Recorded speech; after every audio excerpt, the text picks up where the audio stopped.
Magick.me is the world's greatest school for magic, meditation, and mysticism. You can learn everything there, from chaos magic to Hermeticism to meditation to how to supercharge your finances and take absolute control of your destiny. In short, you get all of the tools you need to turn chaos into beautiful, scintillating order and master your life. It's incredible. You've probably heard me talk about it on the show quite a lot. But check it out. It's growing fast.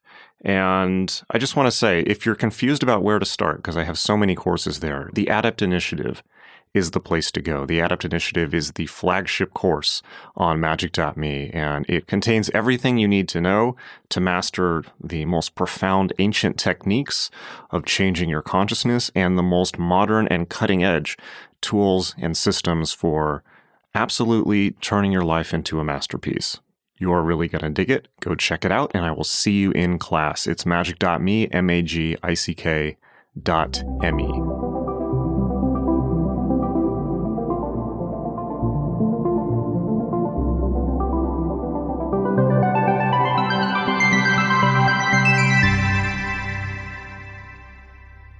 Hello, hi, welcome to the show.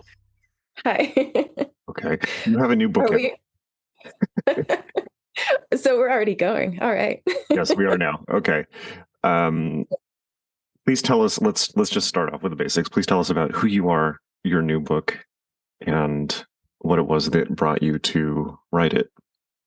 Well, first of all, it's an honor to be here. I love your show, Jason, and been listening for a long time. So great to be here. And yeah, my name is Marlene Seven Bremner, and I'm an artist and a writer.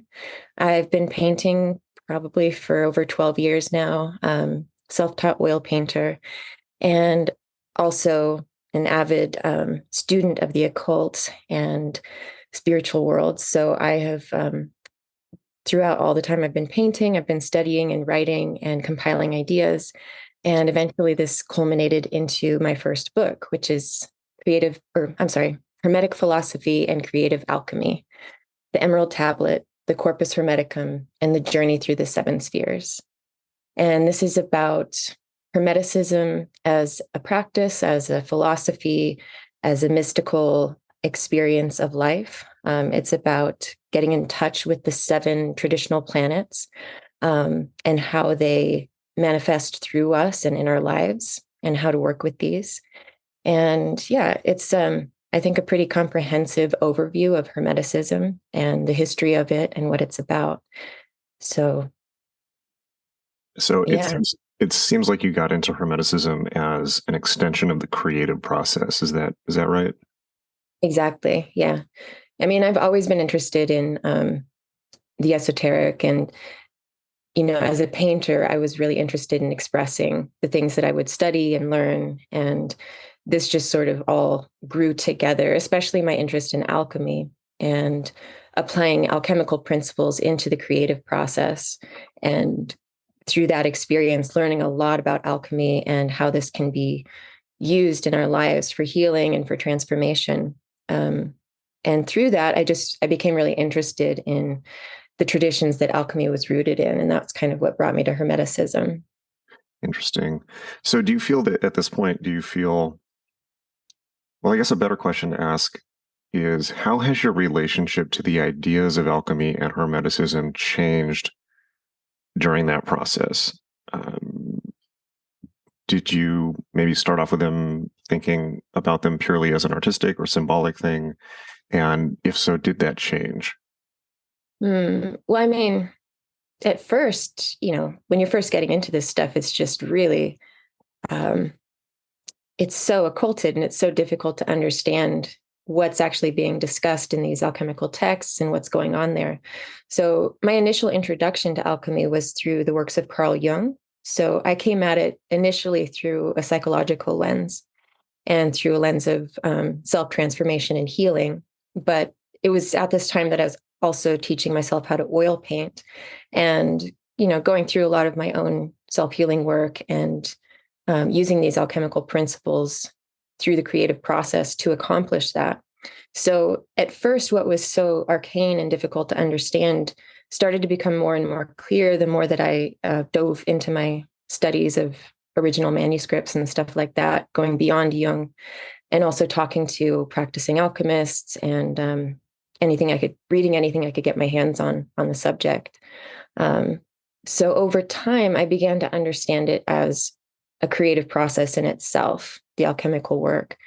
And you can apply that in the laboratory in a physical way, or in other physical ways through the creative process, whether that's painting or writing or making music or raising a child or whatever it is that you're being creative in your life with. And, we're all creators, so we all have access to this creative work that we can do with alchemy. So would it be correct to say that you see it as a kind of like a series of creative stages you can go through to do anything, basically? Yeah, I do see it that way. Yeah. I mean, just living life and being creative with the way that you live your life is the very basic way that we can do that. And I think these stages are happening at multiple levels of our being. We could be going through multiple different stages at the same time in different areas of our life. And it's just really about understanding these processes so that we know that we're continuously in a state of transformation. And it's helpful to know what part of that process that we're in. So maybe for the audience and also for me, because I've never fully gotten a handle on alchemy, I've always been interested in Kabbalah and ritual. I actually asked the artist Jeff Hoke about this recently also. So for the audience and also for me, can you just give us an overview of the stages of alchemy? You don't have to get like super detailed, obviously, because we'll be here forever, but just like a general kind of schema of the major stages along the way and what they mean. Yeah, so there's different schools of thought, and this has changed over time, but I like the 4-stage model of the alchemical process. Some people have a 3-stage, some people go through 7 stages, but I think the most traditional one is the 4-stage. And so it begins with the nigredo, which is the blackening. And this is really what I understand to be shadow work and going into the depths of ourselves and kind of facing the really difficult things within us that we need to face in order to grow and transform. And so this is often portrayed in alchemy with images of corpses or skeletons or ravens, like really dark imagery, because it is a difficult phase of the process and it's where we have to begin. But from there, that darkness begins to transform when we allow ourselves to really sit with it and look at these things. And the next stage of the process is called the albedo, or the whitening. And so this is a stage of purification, of cleansing, often associated with water and with washing. And I associate it with the process of dissolution, which is sort of like where dreams and reality start to blend together. And this is a really important pivotal point in the creative process where we're getting a lot of inspiration and starting to see the world in a symbolic way. Getting out of our own egoic fixation, which we were stuck in the previous phase, kind of connecting with all of reality. And from there, this begins to mature in this 3rd stage called the citrinitas, which is the yellowing. And this is like a growth stage or a maturation stage, like a solar ripening, like the fruit is starting to ripen on the tree and we're moving along in our process and things are developing. And finally, we reach the rubedo, the final stage, the reddening. And this is the completion of the work. So, in any creative process, we're going to reach the end of it. But in a spiritual sense, this is like a new realization, a new awareness that we've gained through this whole process of transformation and growth.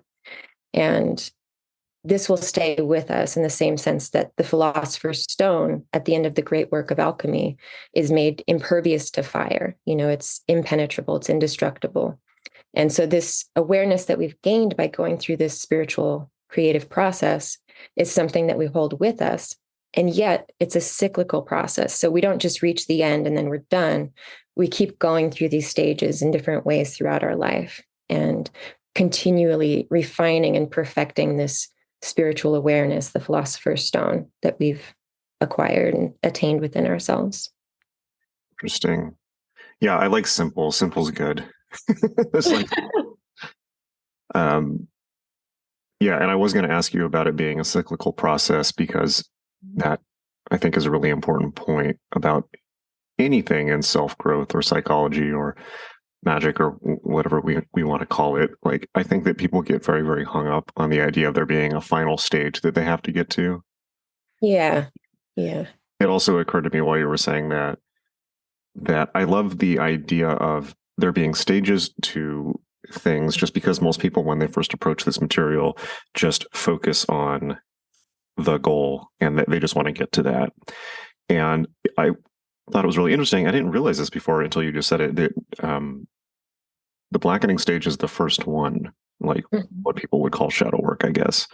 I just call it every morning when I wake up. But I think that occult people in general get a very bad rap for being quote unquote dark. And I think it's really interesting that the darkening stage is the first stage, that's what you have to go to first. And that would obviously give people maybe the wrong idea. But also that seems very psychologically healthy to me, because you want to take care of all of your shadow aspects before you start spiritual bypassing or pretending you're something more than you are.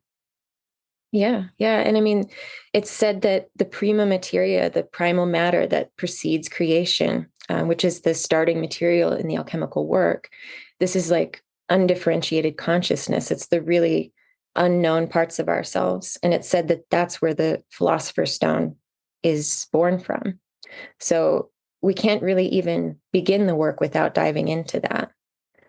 Because the stone is hidden within us. It's always within us, but in order to access it, we kind of have to break open this egg of the prima materia and find what's inside. So we have to be willing to kind of go into uncomfortable places in order to move forward with this.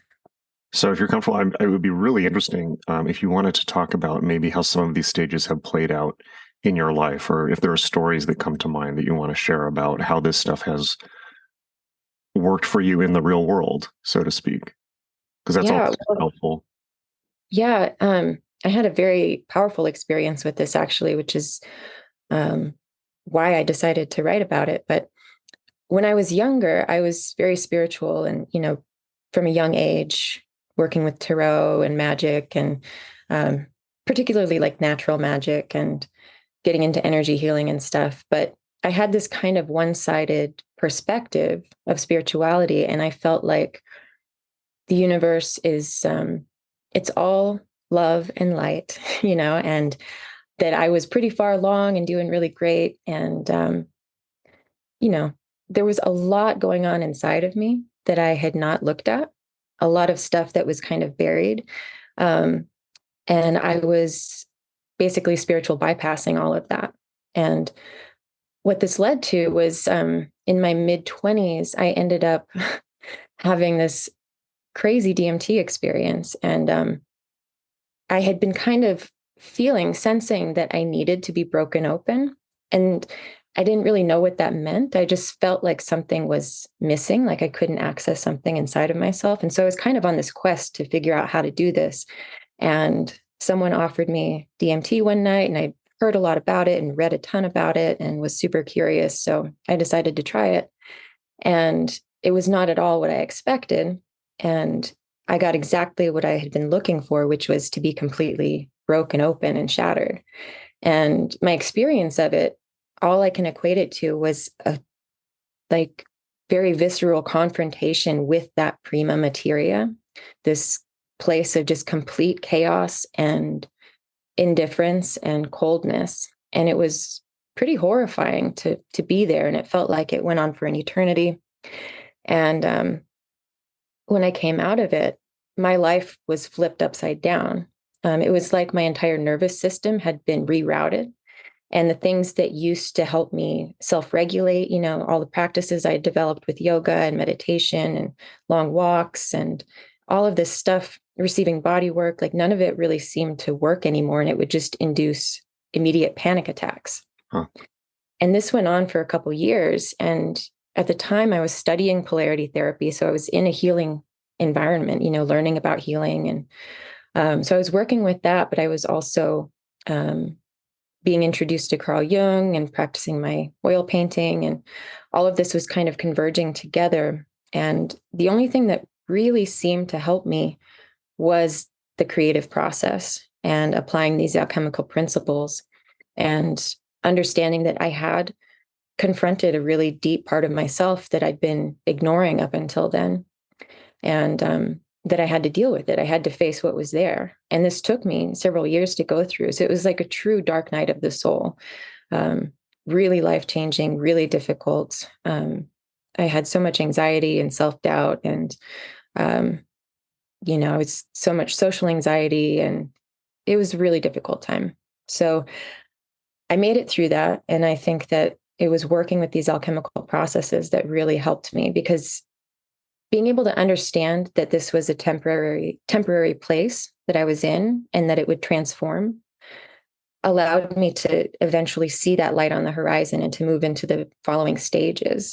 And so I watched myself go through these stages. With the next one, things really did seem to dissolve, and I really did seem to feel my connection with all things, and everything became a little bit lighter and a little bit more inspired and clear. And then, my work just kept developing from there. And eventually, I had this kind of realization of what reality is and where my place was in it and what my relationship was to the cosmos, and sort of a very felt sense of all of that.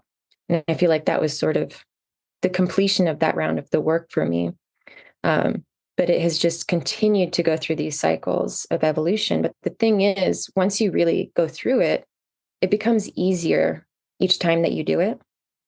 So like in the making of the Philosopher's Stone in the final stage, you go through all of the phases again to perfect the stone, to bring it to its ultimate potency and power. And so I feel like that's what we do. We reach that final stage, and then we're just refining and increasing the potency of this consciousness that we've reached. And how would you define that consciousness? Well, in the Hermetic sense, it's what we would think of as gnosis, true self-knowledge, really understanding the truth of the immortal essence that we are, and overcoming the fear of death and mortality, understanding that all things are eternal within the cosmos, and that we're just part of this ever-changing life force moving through it. I think, it's different for each of us, and I think it's always changing, that gnosis. And I feel like gnosis is kind of synonymous with the Philosopher's Stone and alchemy. And what is reality? Now that you've seen it, please tell us. Well, I mean, in the Hermetic sense, that's how I see it. It's, in the Hermetic sense, everything is part of this one divine energy, everything emanating from a unified source. So we experience ourselves in this state of separation, in this world of duality, but true reality is that we're part of a unified consciousness.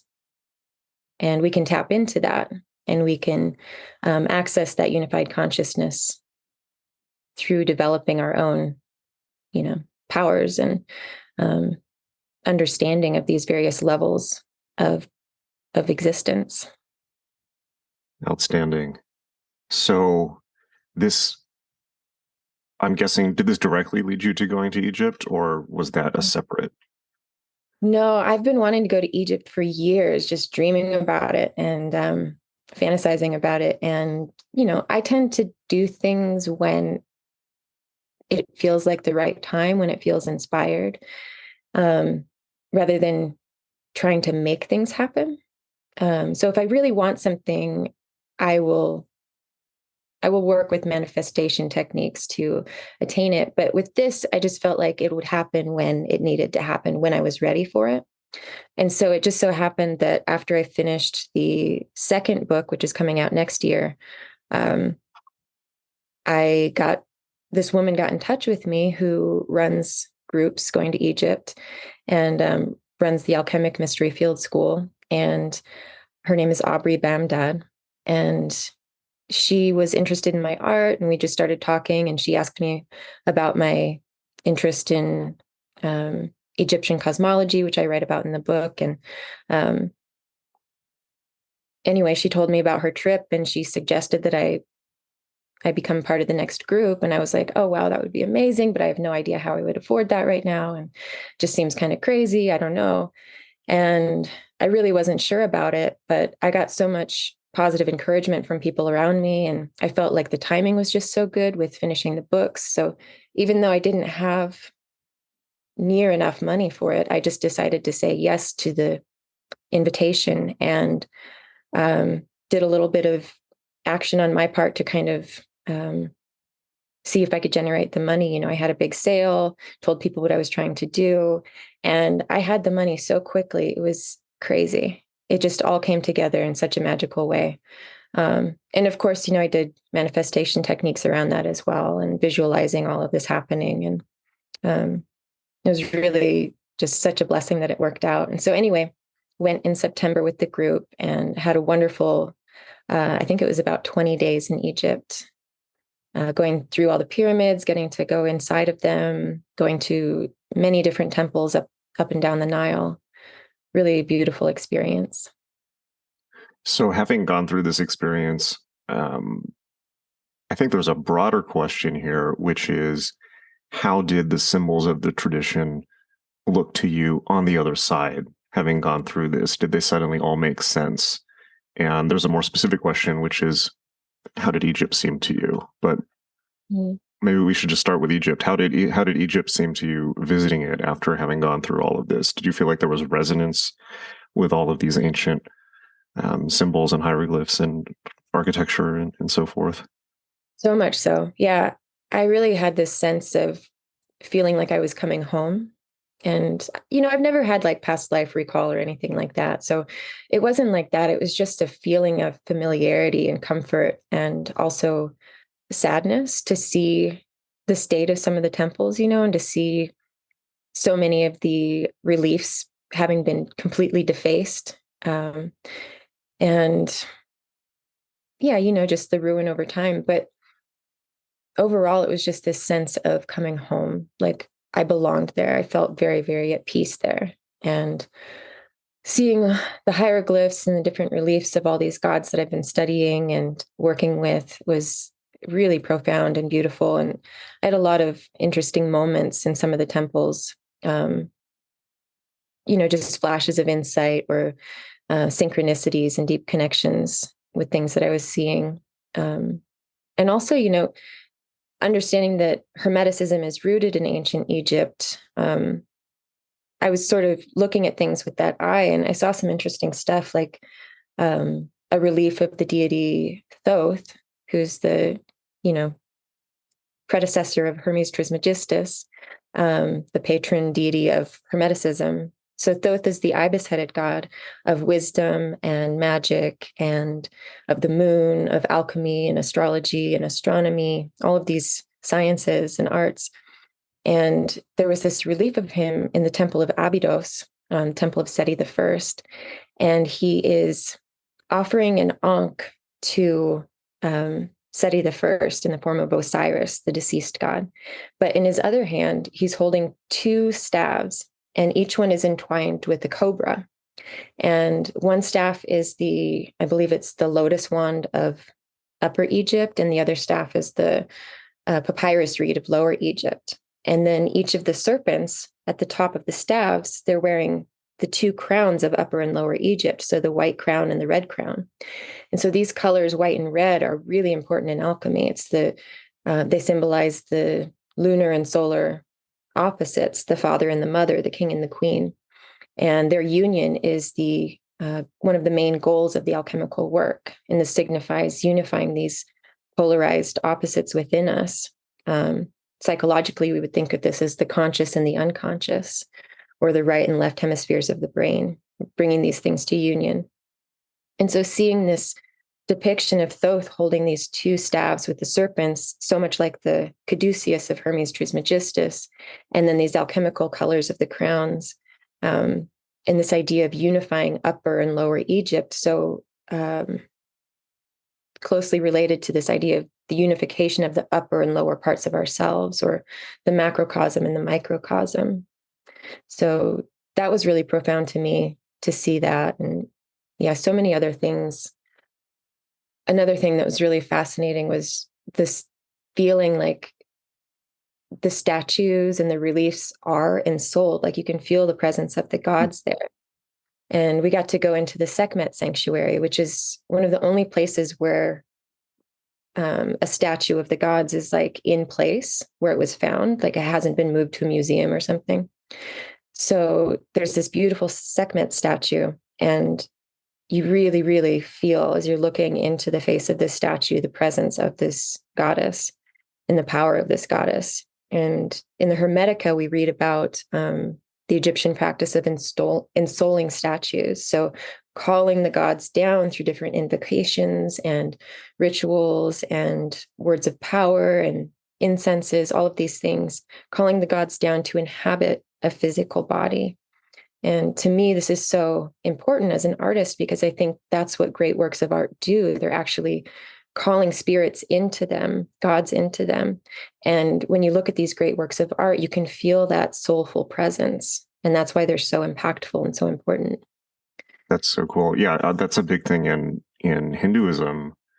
It also makes me think of Austin Spare, but that's so interesting. I've never been to Egypt. I really should go. And so this is so interesting to hear about. Let me ask you this. Being there, I mean, you've already kind of touched on a little bit, but being there, being in that environment physically, what was the sense you got of what, for lack of a better way of putting it, what Egypt was?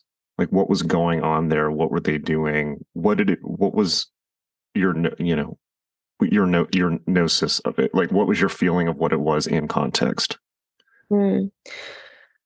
Well, that's a big question. I feel like there were a lot of different things going on at different levels of society.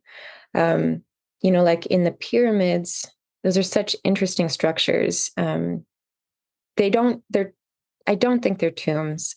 I don't think they were used as tombs.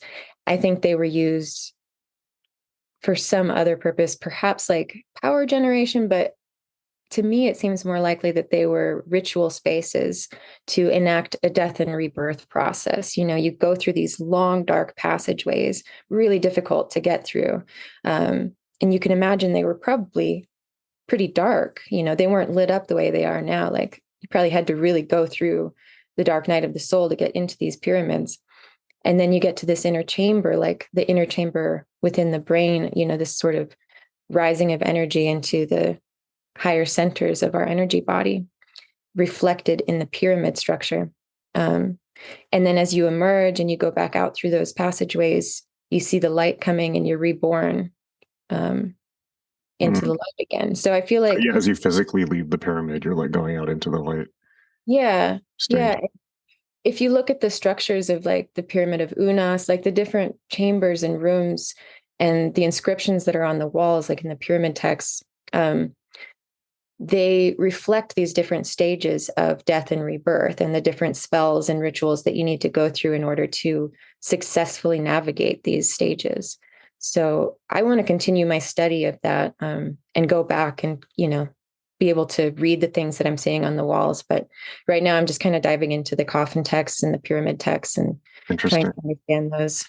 That makes a lot of sense to me. I've always figured that they were, well, not figured. I think I read at some point, it was either Stephen Flowers or somebody like that said, no, they were clearly initiation chambers. And that just makes a lot more felt sense to me than one guy would have this entire thing built as his tomb. It's like, okay, like maybe, but that even for ancient kings, that seems a bit excessive waste of resources.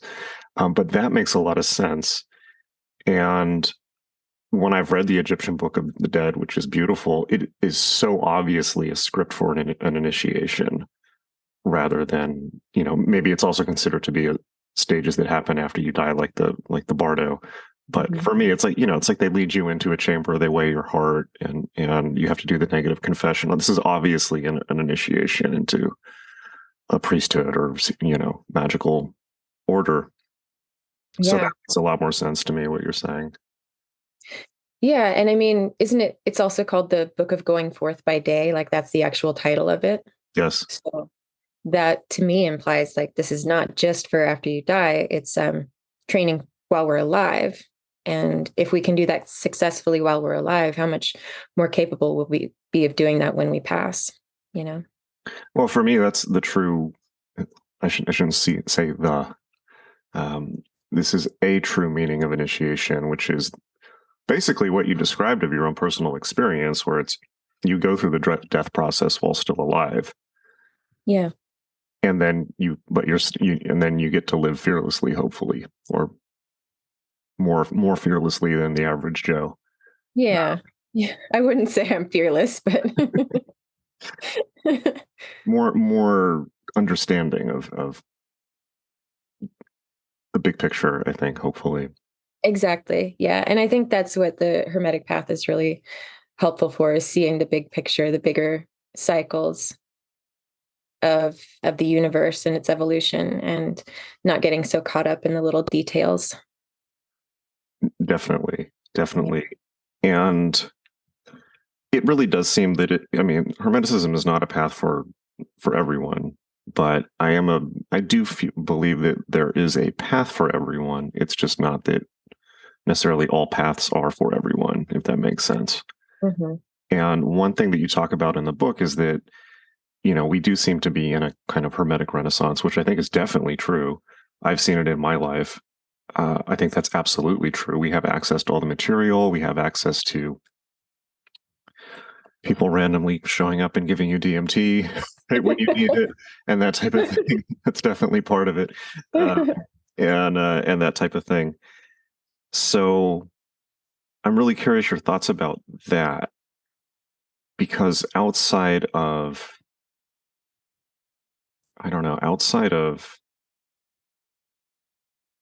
a few other periods of history like the Renaissance or Victorian England or maybe the 60s,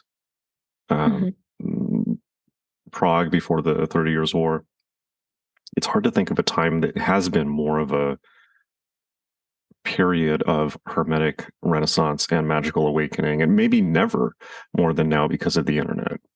Probably never. It's like this is the golden age, and I felt that for a long time.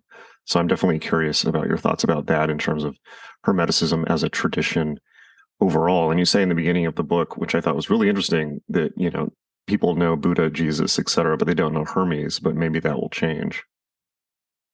Yeah, I think this is perhaps the time for it. It really does feel like a flowering of Hermetic ideals and so much interest in the subject. When I tell people what I do when I'm meeting people, like oftentimes people will say, "Oh yeah, I'm just starting to learn about that. I'm really curious." And I get that so much. And I think just the way that we are able to connect with each other in these esoteric occult circles that we've never been able to do before, like I've seen that in my lifetime too, growing up and having an interest in the spiritual realms. Like I felt so isolated and alone. I didn't think other people were on this path, and it was like difficult to find other people. And now it's so easy because of social media and these ways that we can connect with each other and share ideas, and the whole podcast trend, and all of us having these important conversations about these subjects.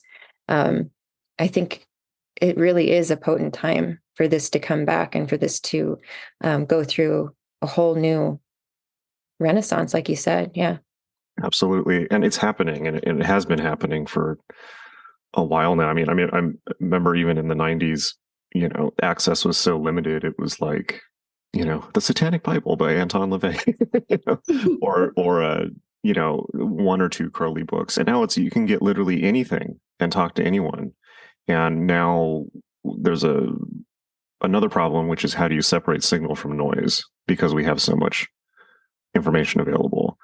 But I think it's incredibly. I have to say, it's gone way better than I expected it to, and that's great. But I also, at the same time, it could easily go away, because these periods always go away if you look back through history. It's like the anytime there's a renaissance, there's always a pushback, and we've seen some intimations of what that might look like in the last few years. So we should definitely take as much take as much ground as we can during this time. And I think one of the most important ways to do that is to synthesize as much information as you possibly can and then leave a written record of what you figured out. Like if it's not written down, it's not going to last. And that's why I think books are so important. Podcasts are important too, but books are going to last longer because the internet is ephemeral. So, yeah, I totally agree with that. And I mean, that's exactly my attitude with the painting and with the writing. And, synthesizing my ideas into a book. It's like, I just have this sense like it's important to make sure things are in a state that they can be preserved and they can endure, and everything online, it could just be wiped away with one big solar flare, right? So like, what do we have that's real? What do we have that we can hold in our hands?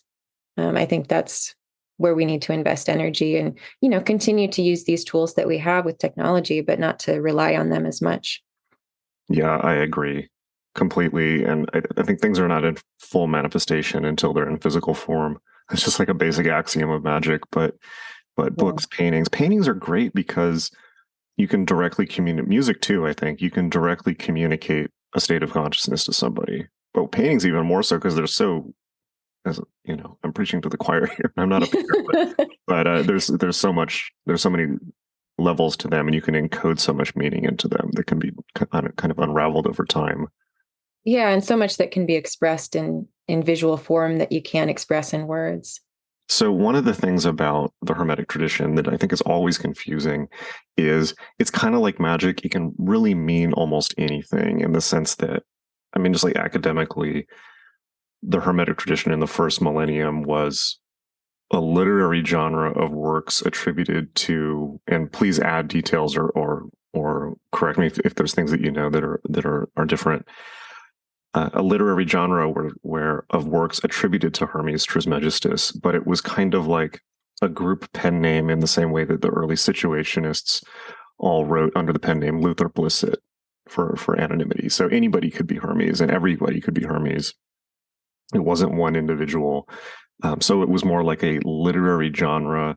And if that genre was to be defined, it would be really tricky. But if I was to define it, I would say usually there's some type of nod to Egyptian ideas, but maybe not. But the general idea being that everything is one substance, like the basic Hermetic axiom being that I think actually the best way that Hermeticism for me has ever been summarized was by Philip K. Dick in Valis, where he says that Hermeticism is the idea that the universe is a hologram. Like if you take a literal physical hologram card and cut it up, every single piece of that will have the entirety of the image. Not like a projected hologram like Tupac, but like a literal physical hologram card. And that essentially Hermeticism says that's how the universe works. Everything is contained within everything. Or William Blake put it, the universe in a grain of sand. And therefore, theoretically, and this is not necessarily, magic is not necessarily part of Hermeticism, but operative magic took it further and said, well, if that's the case, then if we affect parts of the universe, maybe we can affect the whole, which would be the basic idea of operative magic. But Hermeticism in itself is not necessarily involved in magic or attempting to make things happen. I think it's more of just a general attempt to understand the universe as a holism. Does that sound about right? Yeah, I think that's pretty accurate. I think it's helpful to understand, the term Hermeticism it's a more broad term than if we're talking about strictly Hermetism. So Hermeticism does kind of connotate like the whole Western esoteric tradition and these, practices of magic and alchemy and astrology, and so many other things besides that, like Rosicrucianism or Theosophy or Kabbalah. All these things can kind of be understood within the lens of Hermeticism. They're kind of, in certain ways, part of that tradition. But Hermetism is a little more specific, and that refers to those texts that emerged in the first few centuries of the Common Era. I had no idea there was a difference.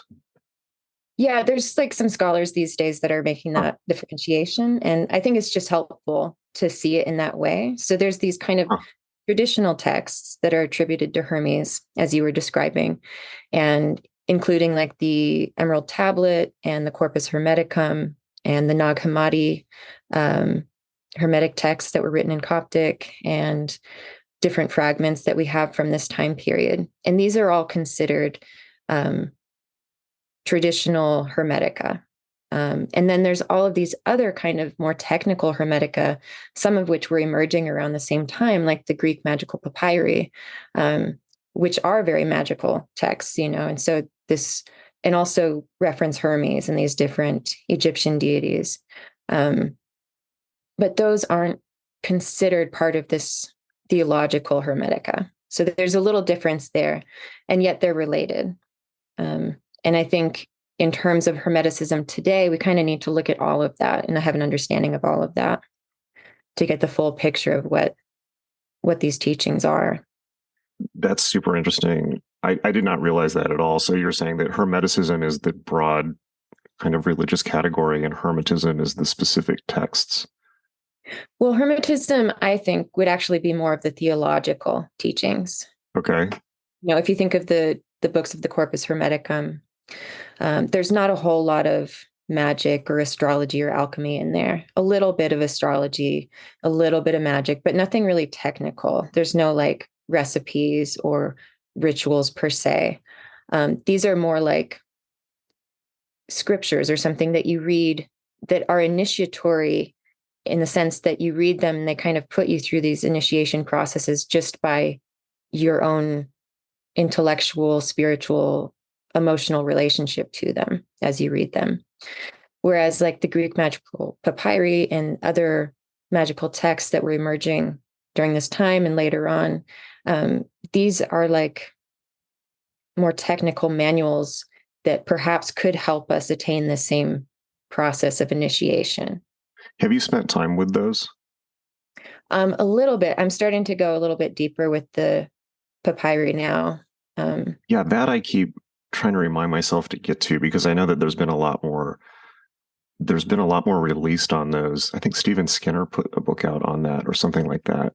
And I know that there's been a lot more attention on those recently as kind of more primary sources. I know the Bornless one, I think, comes from those. Mm-hmm. But I haven't spent a whole lot of time with them, and it's just like a good reminder. It's like, yeah, like I should probably look into that. It seems like a better thing to be familiar with. Yeah. Outside of the fact that from my understanding, it pretty much underlies quite a lot of the Western occult material anyways. It does. It ends up in Agrippa and the Golden Dawn and things like that. Yeah, or in Crowley, you see similarities there too. But yeah, I mean, that's what I'm really interested in, is going back to these source texts and kind of familiarizing myself with these so that I can understand, how they informed things in a more modern context, like the Golden Dawn and the Lima and stuff like that. Yeah, I think that's so important and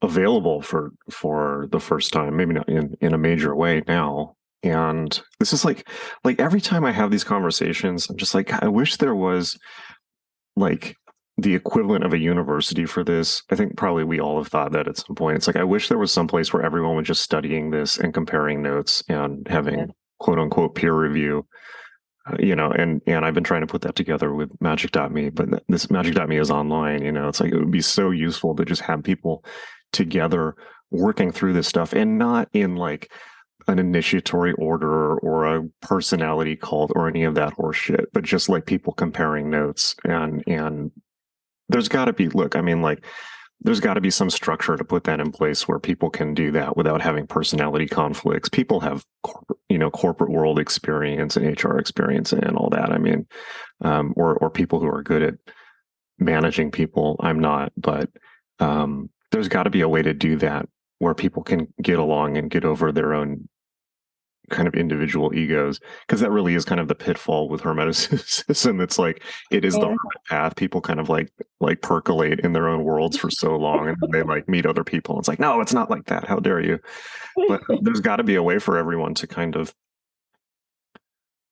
I just think we would make so much faster progress coming to a better understanding of this if we were able to just delete the personality cults entirely. I don't like personality cults. I don't like initiatory orders, and not in the sense of initiation. Initiation is critical, but in the sense of like, I'm a fifth degree and you're a third degree, so you have to do what I say. It's like great, but you live in a trailer park. It's like completely ridiculous. There's got to be a way to do that, and I don't know. I'm just talking out loud here, but Yeah. Well, I think that would be amazing. And I mean, it seems like you are at least getting a start with that with magic.me in the online sense. Um, but yeah, having a physical place where we could compare notes and talk and teach and learn from each other, that would be incredible. it I'd would be be. very into that. That's kind of the ultimate dream for me, and I know Damien Eccles has tried, or he was trying at least. I don't know where it's at now to put together a school, but I don't know if that's beyond him. But I just I do think that with the magical world, as we all know, it's really easy for people to get into their egos and have their own little fiefdoms. And everyone's like, I am the wizard. No, I am the wizard. And it's just like, okay, we can all be the wizard. It's okay. We can all have fun together. Uh, but it's like, I think if at a certain point, and this is just like a completely detached observation and has nothing to do with, you know, it's just a completely detached observation. Just considering things historically, if at some point all of the knowledge of the current time period is not consolidated, and that does mean putting it in books, and it does mean bringing people together to work on it, it's going to be lost because what's going to happen is give it 10, maybe not even 10 years, we're going to get, Christian fascism. And it's already happening. Yeah. And it's like you can see, and I say this a lot to the point where I'm like, maybe I shouldn't say it because I don't want to like manifest it, God forbid. But it's like you can see all the currents, at least in the US, of Christian theocracy, taking people's rights away, and then like just QAnon obsession with their Satans everywhere. It's like that could turn so quick. And the idea that like we've moved on since like the Salem witch trials, it's like not really. It's just on Facebook now. Like people are not that discerning. So, and I mean, like it was like that in the 80s.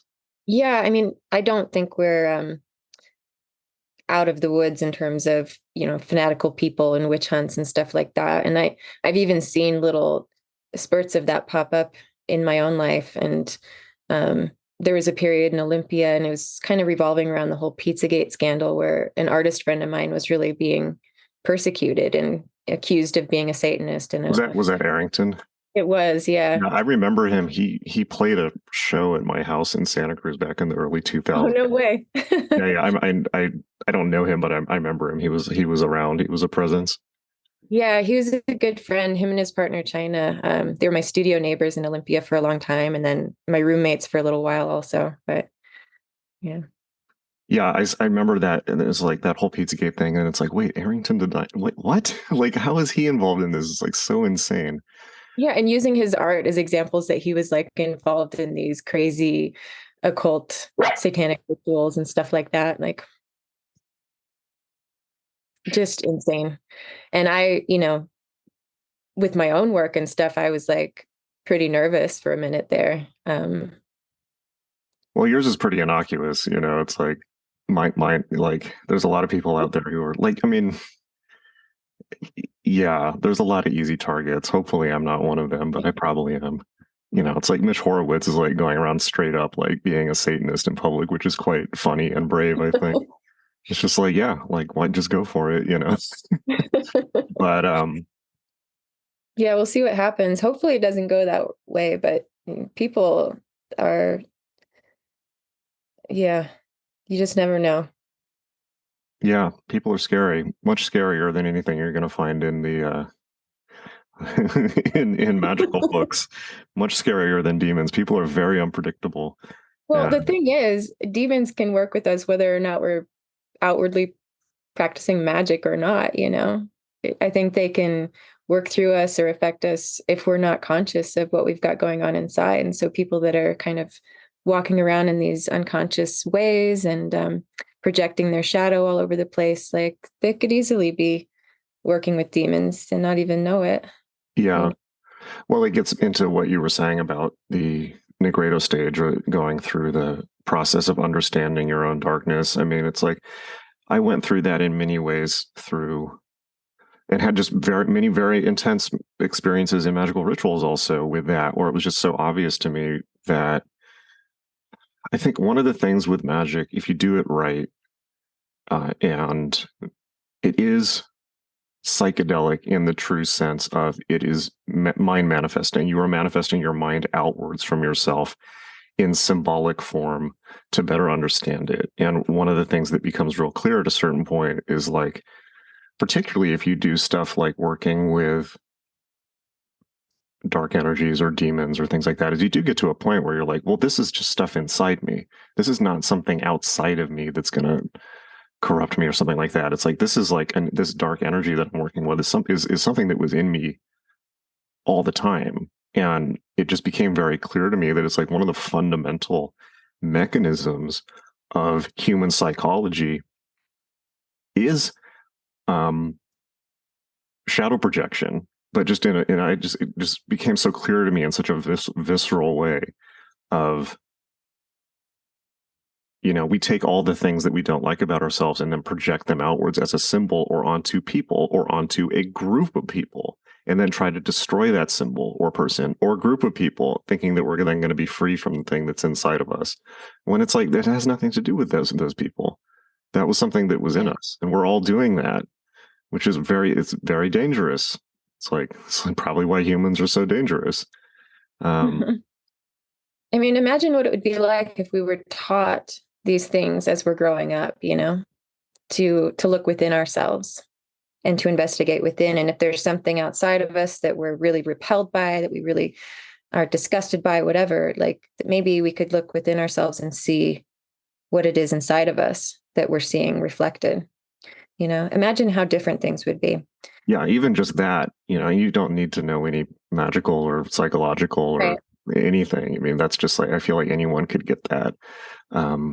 Or as it was once put to me, if you see it, you got to be it. Yeah, exactly. Yeah.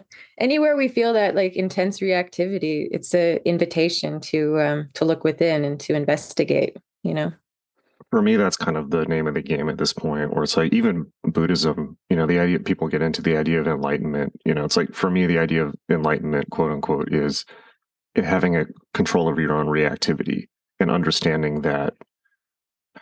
I think just taking that idea of reactivity kind of cuts through so much of the maze of religious and psychological and occult thinking, in the sense that you get to understand at some point that what people are calling Maya or samsara or the illusion is really just your own reactions to external stimulus. You're generating it by your own reactivity.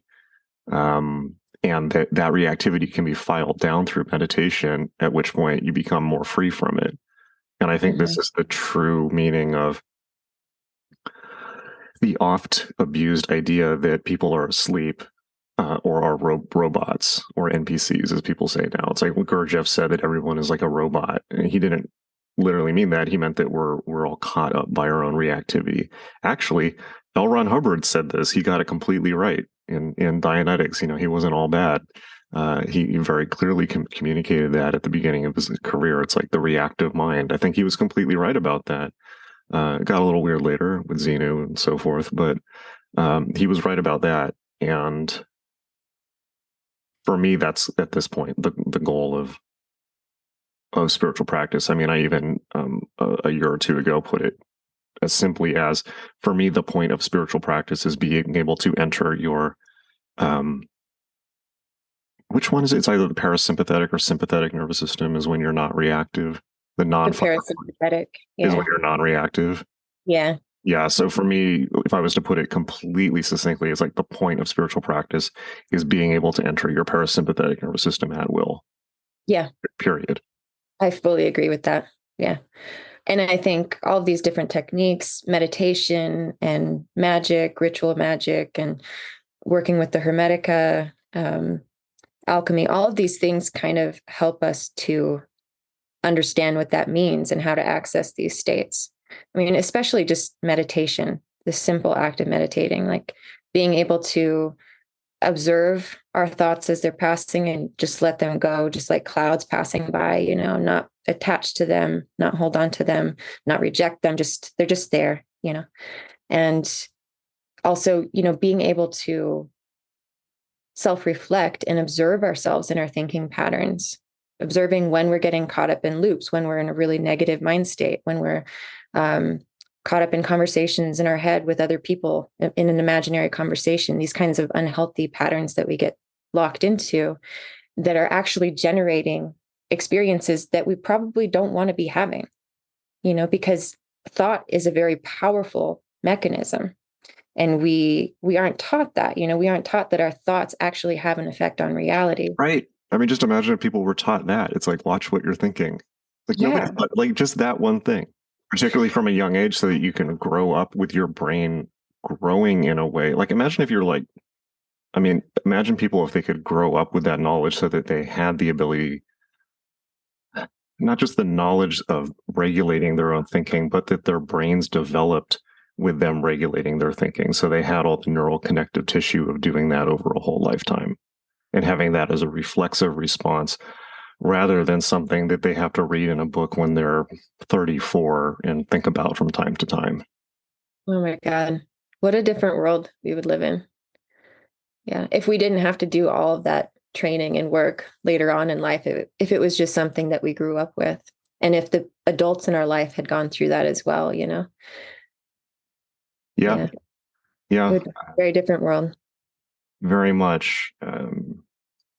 Yeah. And it's like, you think about how much violence, domestic abuse, broken relationships, broken business relationships, all of that is just out of pure reactivity. And then you also think about all the things that people do to regulate their own reactivity, like drinking and drugs and social media and all the insane stuff that they do, which is pretty much all they do from the minute they wake up to when they go to sleep. I had just like, I think one of the most profound, quote unquote, magical experiences I've had in my life was when I went on a 10-day Vipassana retreat, which I think did you do something similar to that? I did. Yeah. A few years ago. Yeah. What was your take on that? Oh man. I mean, I wasn't like, oh man, Vipassana is going to be my life now. I'm going to do this every year and go back and serve and all. No, it wasn't like that for me, but it was a really profound experience. And one of the most profound parts of it was just the silence for 10 days and not speaking and being around all these other people and not talking to them, not acknowledging them verbally, you're not even really supposed to look at people. And you go about like this for 10 days straight. And the silence that you come into contact with inside of yourself is such a peaceful, powerful place, but it's also super challenging, you really get to see where your mind goes when you're not able to talk and engage with people. And when you're just in your own head for 10 days, you really get to see the patterns, and it can make you feel like you're going crazy, so that was really kind of my experience, was this profound understanding of like the deeper loops that I would get stuck in at the time, and having to confront those. And through that silence, actually getting to a place where they did start to release, and where I got to a place where my mind was really clear and not burdened by these kind of mental loops and things like that. But yeah, it's an intense experience, especially physically as well, sitting for 10 hours a day in meditation. For sure. Yeah. I had what natural setting did you do it in? Was it like the forest or something like that?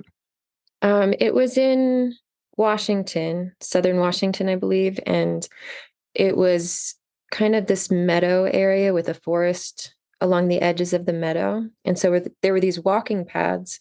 And that was my favorite part of it, was to go barefoot during our breaks when we weren't meditating, and to do these kind of walking meditations.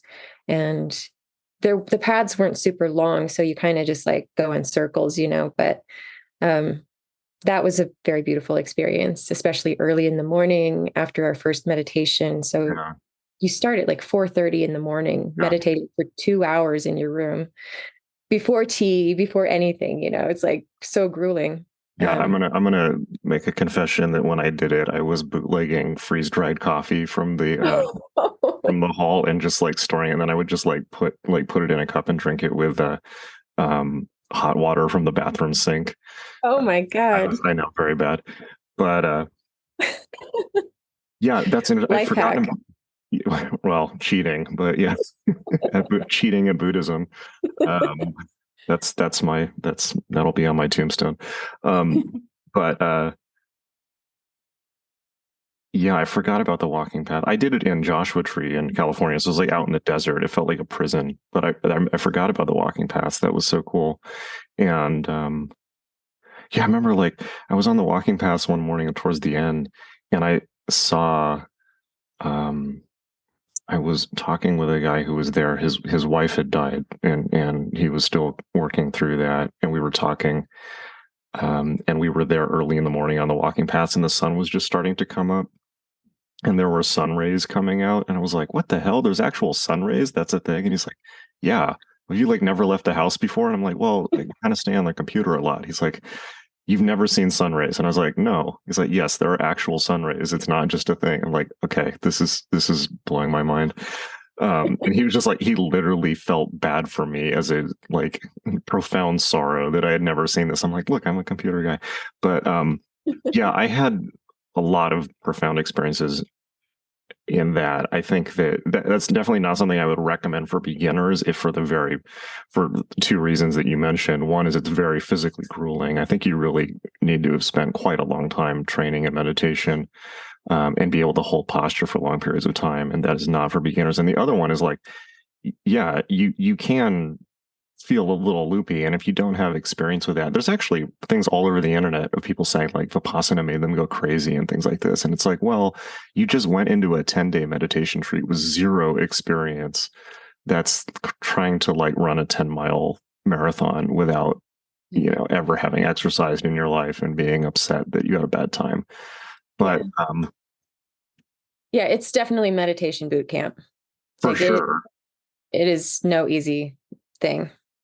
For me, it felt like a Thai prison camp, but I like that, but that's just me. But yeah, no, it's not a joke. And it was interesting because, yeah, I think around like by day 4 or 5, people were leaving and bailing and quitting. And did that happen with you as well? Oh yeah. Yeah. People couldn't take it. And then, and it was like people you wouldn't expect necessarily. They were just like, "Nope, I'm out." And then by like day 7 or 8, it was just like Hellraiser. It was like the worst. It was like, I'm sure everyone was pretty much in the same zone. It was just like all like the worst shit, just like childhood stuff, just like hellish, just misery. Like the physical pain was the worst. And then like I think around like day 9, it was either day 8 or 9, there was this feeling of all of a sudden the tension just broke in the room. It just broke, and then it started raining outside. Oh, wow. And from then on, like everything was beautiful. And I think there was like a rainbow even. It was like, and then for the last like day and a half, it was just like total like release and freedom and joy for everyone. Oh, wow. That's great. It was interesting. That is something that I've noticed, and I've also talked to people about the same experience, where it's like, particularly when you get into Buddhist practices or you get into real serious meditative practices, particularly with groups of people like that, the weather will respond to people's psychic state. Yeah, I feel you. I feel like I've had it respond just to my personal psychic state. And then I've realized that looking at my community and talking to people, like, oh no, it's not just me going through this. It's like all these people. And here it is, like the weather is completely reflecting that. And, that which is above is like that which is below. Yeah. I think Absolutely. Or vice versa. You look at really negative situations as well. Yeah. But yeah, the big thing that I walked away from Vipassana from, and the reason why I thought of it from this conversation was it's like my big spiritual enlightenment there was we live on a planet full of people who are not toilet trained. And what I mean by that is like the thing that you kind of learn from Vipassana and for those who don't know about it from the audience, you're basically just sitting and feeling your own body sensations and not reacting to them. Exactly. Yeah. You actually have to take a course to understand how to do that, but that's the basic of it. And therefore you can't, mentally conceptualize. You can't do ritual. You can't fly off into some astral hallucination. You can't do anything except just sit with your own bodily sensations and just cope. Right. And you're just continuously scanning from head to foot and feeling all of the sensations and all of the pain and discomfort and tension and just observing it and not reacting and not moving, And it can be excruciating. Yeah, absolutely excruciating. Or alternately, it can become really pleasurable and then you get lost in it and you lose yourself. Did you ever have the I think it's called Banga? What is that? I'm pretty sure I experienced it when I was in Vipassana. It's like this kind of When they steal your phone while you're meditating? What's that? When they steal your phone while you're meditating? They do that off the bat, don't they? Yeah, they do. No, it's like, what I experienced, maybe this isn't what Banga is, but what I experienced was I had been sitting cross-legged for several days and my knee started to give me so much pain. So I eventually, after like day 5, I was like, I can't do this anymore. I need a chair. And I was so surprised. Like I never would have thought I'd be someone sitting in a chair in meditation, but like I got a chair and it was so much better. And it actually felt like my energy was able to move more freely sitting up in a chair. And I had this experience at one point where really intense, like full body experience where it felt like the upper part of my energy body and the lower part of my energy body were spinning in opposite directions. And it became so intense that I literally thought I was going to start levitating off of my chair. It was like so much energy moving through me. And I know you're not supposed to get excited about these different things that you experience. And it's just another state, just as much as the excruciating pain is. But it was pretty exciting. Were you like, at last I have the magic power? I'm done. I'm just going to levitate out of here now. I did not. That's pretty intense, though. Yeah. That's great.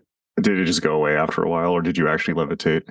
It just went away after a while, but next, got to work on that next time. Yeah. Face that city. I'm sure I had all kinds of weird stuff happen to me. Now that I'm thinking, I went, I think in 2018 or 2017.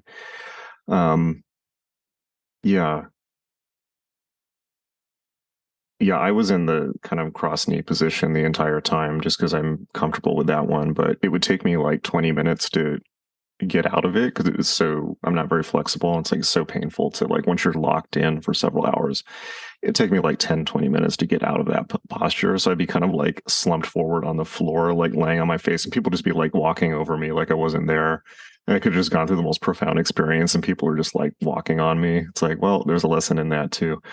But no, I realized after a while, it's like, for me, the big takeaway was almost everything that we do is to get away from some feeling that we don't want to have. Right.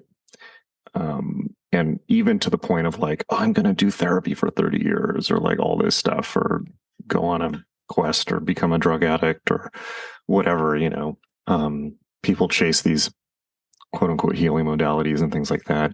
And the big takeaway for me was, well, actually, if you just don't try to fix anything, if you just sit there with the feeling, eventually your body knows how to process it on its own. You don't need any external thing to help you with trauma or anything. You just sit there and eventually your physiology, if you quit, basically it's like if you quit picking at it, it will heal. Mm-hmm. Just like stop picking at it. And so much of what people do in the spiritual or psychological world is picking at it. But if you just let it be, your body can heal on its own. And that's what I that's what I learned. It's like, wow, like all of a sudden, like all my shit is gone. Lo and behold, I am now toilet trained. And we live on a world of non-toilet trained people. And it's like, it's no wonder, it's like it's no wonder that like people are full of shit. They don't know how to get rid of it. They're full of this emotional shit. And therefore, like, they give each other shit. They talk shit. They they treat each other like shit. They shit all over the place. And then one day, lo and behold, the guru comes along, he who sits on a pedestal, he who knows how to use the toilet, and he teaches the acolytes how to be toilet trained. And that's all it is. And I was like, wow, that's all it is? Yeah, that's all it is. Well, I'm glad I learned that. What a beautiful takeaway from Vipassana. Yeah, there's Buddhism. I love that. It's so true. It's so true. But imagine if we did live in a world of toilet trained people. It's like basically, imagine if we were surrounded by and raised by people who knew how to actually regulate their own neurology. If they knew how to regulate their own emotions by simply sitting with them and realizing that that the negativity they were experiencing in life was not something that was being put on them, but was something that was being generated by their own reactivity. Yeah. And that they could just sit until that reactivity just kind of spun down and dissipated on its own. Yeah. Like that's it, Well, and that's the idea talked about in the Hermetica too, which is like de-energizing the seven spheres as we ascend back up through these spheres that we've descended through as our soul has come into embodiment, these energies that we've taken on from the cosmos. As we ascend back through them, as we rise up in consciousness within ourselves, we shed these different energies. So essentially de-energizing these parts of ourselves, polarized parts of ourselves. So we're not just like pinging back and forth between these polarities of attraction and repulsion, but we're kind of like in that sattvic neutral place of just being, of just observation. That's super interesting because that's like, Kabbalah is the same. I assume it comes from the same place, which is the idea that you're reascending the spheres, and it's not that you're like gaining magical power, quote unquote, in each of these spheres. It's that you're ridding yourself of them. Mm-hmm. Yeah. Yeah. These influences that are kind of unconsciously determining our fate and kind of guiding us through life, ruling us. The more conscious we can become of these factors, the more free we are to actually live in a very creative way, to become more creative agents in our own destiny. And I think that's what Kabbalah does. I think that's what the Hermetic path does as well. And so many different ways to go about it. But I just personally really resonate with the Hermetic path and this conception of the seven spheres, because it fits so perfectly with the esoteric anatomy of the body and the seven chakras and kind of these different ways we can understand this process. Definitely. Okay, I'm going to go way out on a limb here. Do you think that with the Hermeticism, particularly with there's so many Hermetic people now, do you think that with Hermeticism there is a cross lifetime component in the sense that it's like particularly with Hermetic people, like Hermeticism is, in my observation, it is never something that people just like pick up, like they went to a weekend course on it.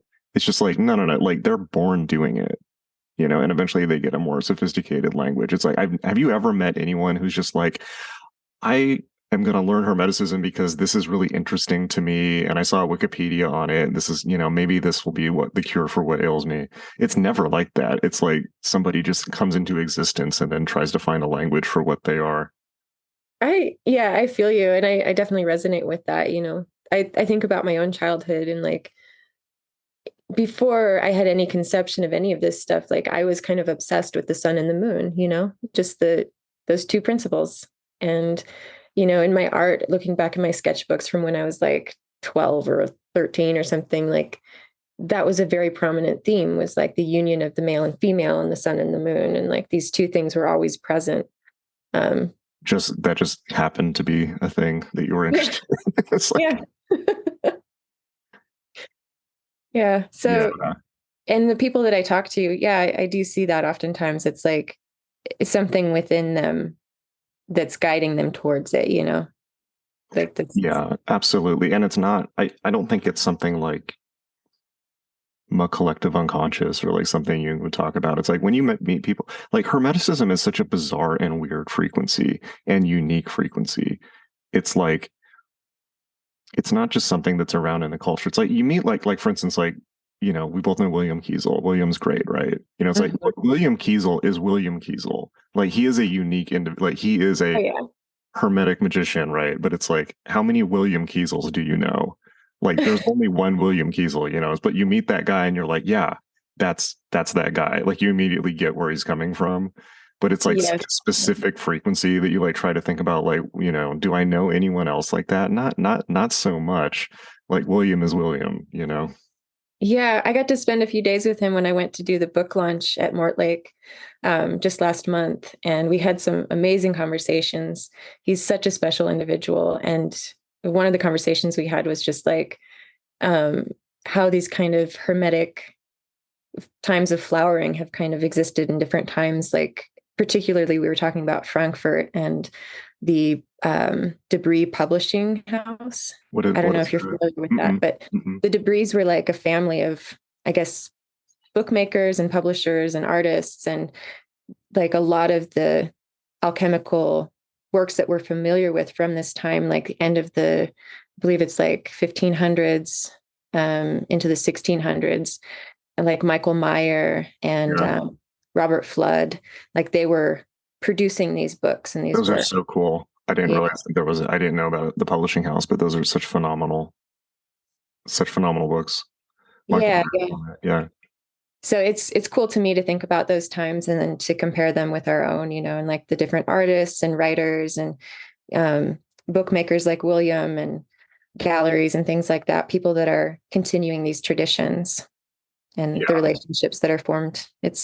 Like William, you could put him in Frankfurt or you could put him in like Prague in the 15th century and like nobody would bat an eye. It's like, oh yeah, totally. You know, there's William making books over there. It's like, but you know, it's like, but he's in 2022 downtown Seattle. Yep. You know, it's like, okay.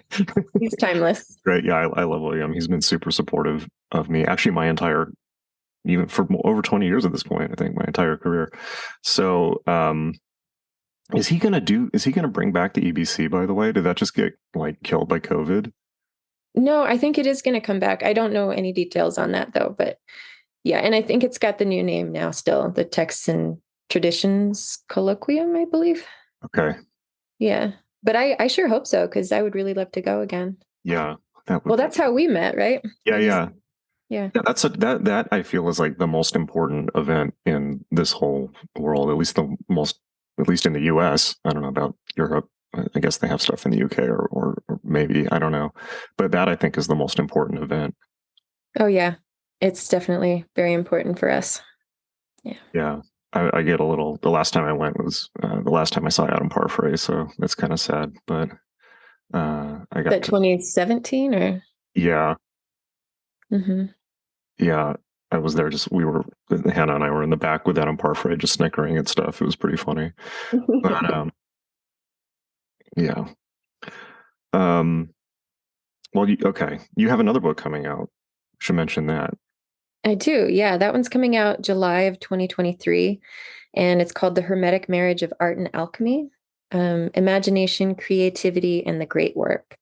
So the first book really gets into Hermetic philosophy, alchemical theory, and looking at the seven spheres in a mythological, kind of comparative mythological sense, and esoteric anatomy and magick. The second book is more focused on art specifically and alchemy. So I kind of go through these different art periods from the 19th and early 20th centuries, like Romanticism and Symbolism, Dada, and Surrealism, and look at how the occult and alchemy have played a role in those art movements and how artists have worked with those concepts. And then I go from there into the 4 stages of the great work and how to apply this in the creative process, or just how to understand it in terms of the creative process. So looking at the 4 stages and then looking also at these specific processes that play out within those stages. So I think it's a pretty exciting book as an artist. But I think anyone working in a creative sense would find it pretty helpful and interesting. Well, tons and tons of artists and creative people, not surprisingly, listen to this podcast. So I'm sure that'll be very interesting for them. When is that coming out? July of next year. This year. Great. Yeah. All right. Well, where can people find out more about you and buy books and maybe artwork? Well, my website is probably the best place to go, and that's just my name. So Marlene7Bremner.com. Maybe you can have a link to that in the show notes. 7 is spelled out. Yeah, it's all spelled out. And then I have a Patreon, and my Patreon account is just under 7 Art, and that's all spelled out as well. SEVENART. And so people can subscribe for as little as $1 a month. And I've got a blog that goes back for years, and at different tiers, you get different rewards. So like at the $3 tier, I do these artistic vision posts. So every time I finish a painting, I kind of dive into the symbology and kind of talk about the painting in depth. So anyway, that's Patreon. And I'm on social media. So I'm on Instagram and Facebook. Instagram is just M7Artist. And I post a lot there, art and stuff about the books, and also just stuff about what I have going on in my life. And then, Facebook, Marlene Seven Bremner Artist. So lots of places to connect with me, and lots of ways to support my work if you're interested in doing that. Awesome. All right. Well, that was a great conversation. We'll have to have you back on when the next one comes out. Yeah, this was awesome. Thank you so much, Okay, Jason. thank you.